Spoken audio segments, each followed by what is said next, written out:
Saugus, Massachusetts, 1645. The country's first blast furnace was producing 3 tons of pig iron on a good day.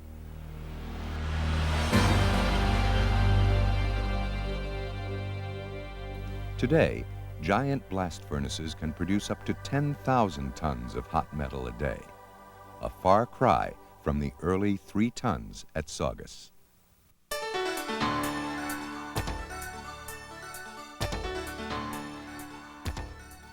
For modern steel producers like Bethlehem Steel, Saugus was just the beginning of a mighty industry.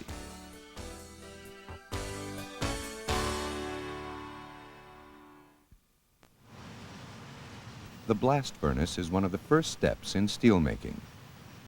Here, iron ore, limestone, and coke are charged into the top of the furnace. As they descend, they're heated by gases which are released when blasts of preheated air burn the coke in the lower section of the furnace. The heat and gases reduce the ore to molten iron. Despite its size and the massive amounts of raw materials it consumes, the blast furnace is a very precise operation, with state-of-the-art electronic process controls.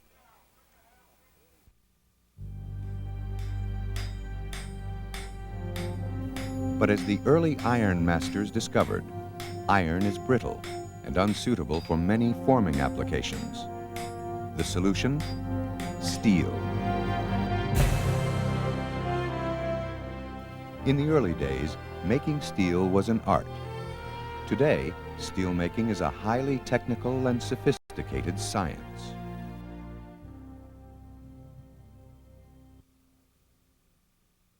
Large computer-controlled furnaces, called basic oxygen furnaces, or BOFs, refine iron into steel. Every 45 minutes, the BOF produces a 300-ton heat of steel. The vessel tilts to receive cold steel scrap and molten blast furnace iron. Here, a computer calculates a mathematical model to ensure the correct additions of fluxes and scrap for specific metallurgical properties.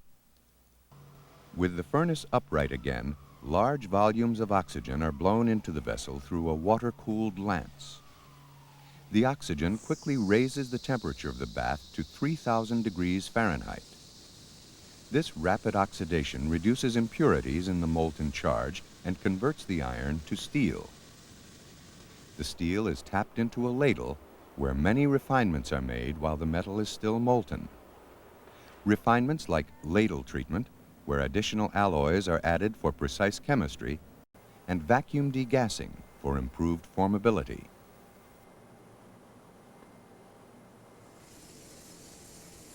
The first solid forms of steel are produced in a strand caster. Here, molten steel is poured from a ladle into a reservoir called a tundish in the top of the casting machine.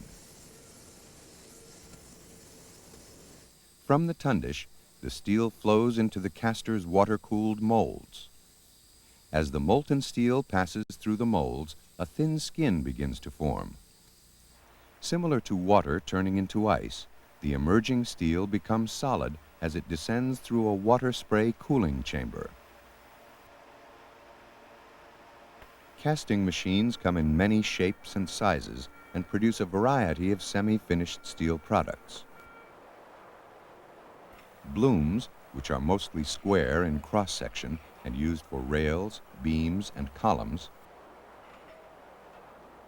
or slabs, which are used for flat-rolled steel products like sheet, strip, and plate. For flat-rolled products, the slabs are taken from the caster to either the plate mill or the hot strip mill.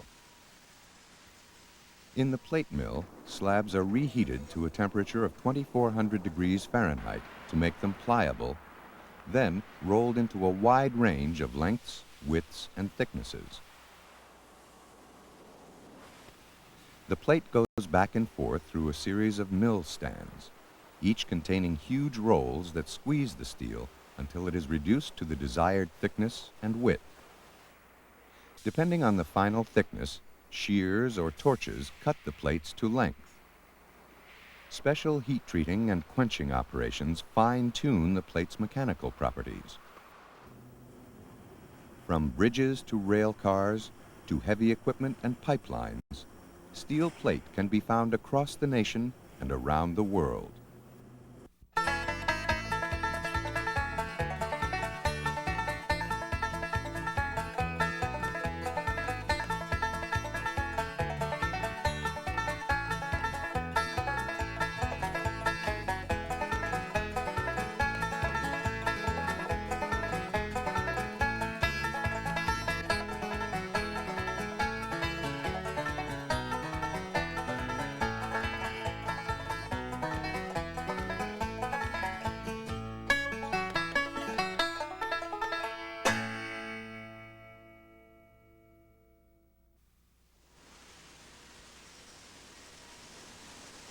Some slabs leave the caster for the hot strip mill, where they are also reheated and reduced in thickness.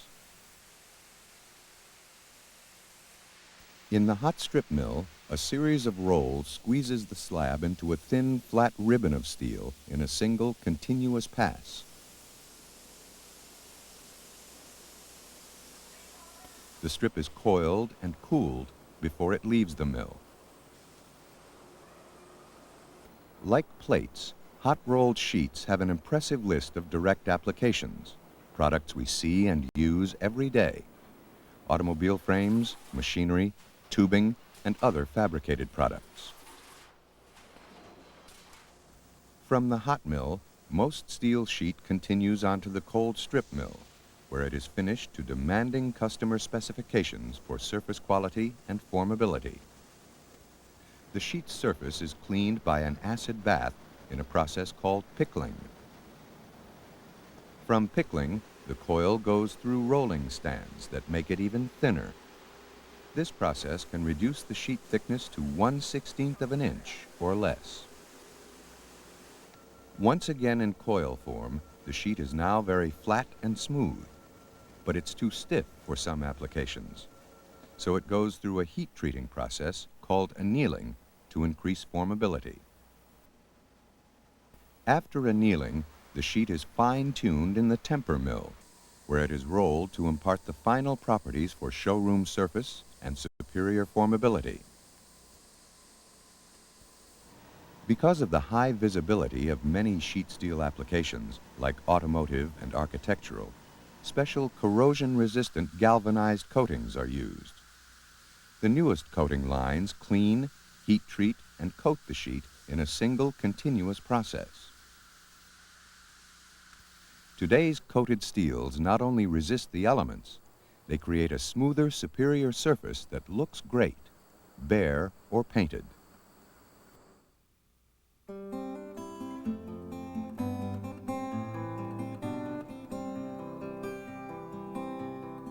Steelmaking today is very different from its humble beginnings at Saugus over 300 years ago. We've come a long way in a short period of time. Today, steelmakers believe it's important to do more for their customers than just make steel. Bethlehem Steel is committed to giving customers a quality product, superior service, and much more. We work closely with our customers to develop new and better products that respond to the marketplace. And that's good news for our customers and their customers. Steel offers high value to large and small consumers alike, outpacing competing materials in both cost and performance. And steel is completely recyclable, making it environmentally friendly.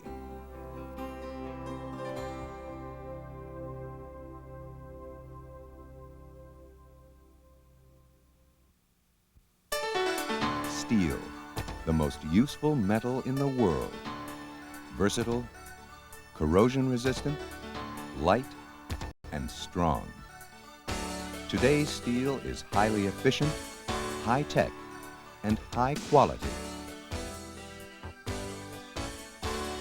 Today's steel is the backbone of America.